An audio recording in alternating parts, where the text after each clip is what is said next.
Welcome back to Ready Controls. If you are still writing huge ladder branches for simple decisions, this if statement will change how you program PLCs.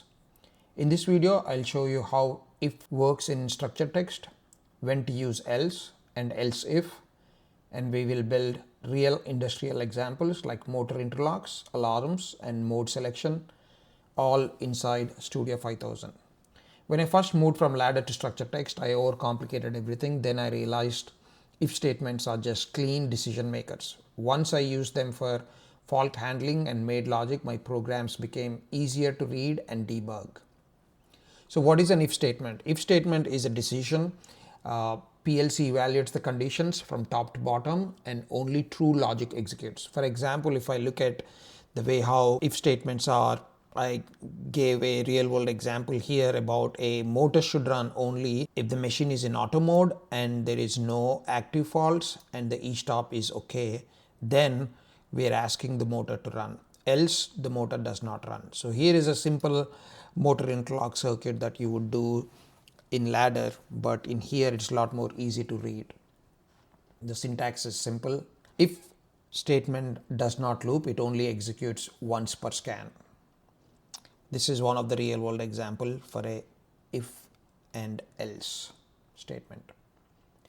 You could see we have used the logical operators and not, and you could see this is a cleaner than multiple ladders and it's easy to troubleshoot. Now let's look at the next real world example, which is a fault detection and alarm. Here the alarm will trigger only if the motor is commanded on but the feedback is off. So if motor command is on and there is no motor feedback, then motor is faulted. And if you could see here there is no else statement because we don't want to reset the fault automatically, and PLC executes this and just gives a fault. And the third real world example is manual versus auto. We are introducing ELSIF here. So what we are trying to do is if the machine is in auto, then we set the speed to an auto speed. If the machine is in manual mode, then we set the speed to the manual speed. For all other situations where if we are not in auto, not in manual, we'll go speed set to 0. Why the order matters here? Because it replaces messy ladder branches because it reaches from top to bottom, right? So first thing we are executing if the machine is in auto, then if not in auto, then we execute if the machine is in manual. If not, then we default it to 0 speed.